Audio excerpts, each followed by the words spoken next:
As soon as I start to figure out one thing, Help! oh boy, something or someone changes and makes me question everything.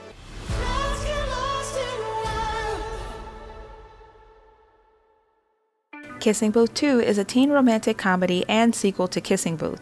The films are based on the Kissing Booth novels by Beth Reekles. Last film, we follow Rochelle Evans, aka Elle, and her friend Lee, who are besties that live by a set of rules that govern their relationship.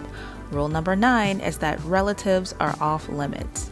Elle is our rule breaker in this film as she falls for her bestie's older brother Noah, who is super popular, super hot, and kind of a ladies' man.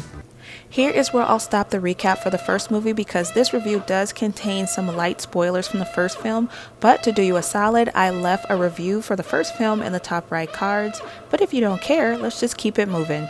At the end of the first film, Elle and Noah profess their love for each other and move full speed ahead with their teenage love relationship and spend the whole summer together before Noah has to go away to college.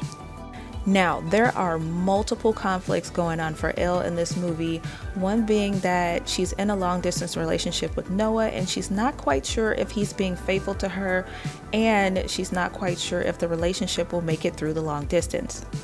The other conflicts stem from her relationship with her bestie Lee.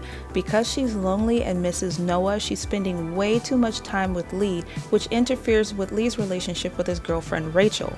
Also, they made a pact as besties to go to the same college, and Noah throws a wrench in her plans when he asks her to go to the same college as him so they can be together. So far so good. This story has lots of conflict, lots of stakes, relationships are in the balance, there's love, and Elle is also trying to find herself as a young adult. These are the ingredients for a great story, but I found myself not being fully invested into the second or third act of the film because I feel like the main character Elle is living for other people and not for herself. She's choosing what college she goes to based on the decisions of her boyfriend and her bestie, but what does Elle really want? I feel like this is the second installment and we should know Elle more personally and find out what she really wants and weigh those wants against her boyfriends and her besties, not her besties' wants and her boyfriend's wants against each other. It's a problem she had in the first film and it continues into the second.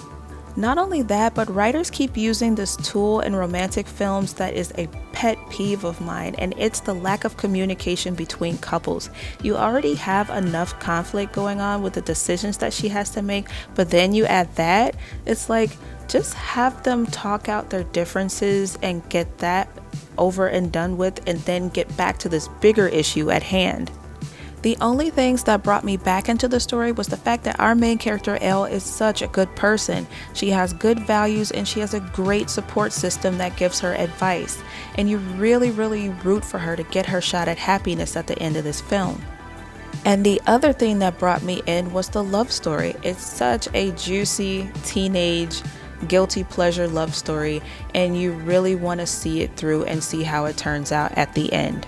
All in all, I was really excited to see some elements from the first film play out in this film, but I'm ultimately disappointed that Elle's character arc was not an arc, but more of a plateau. That's why I give Kissing Booth 2 a 6.5 out of 10. It's not bad, it's a little more than good, but it's not great.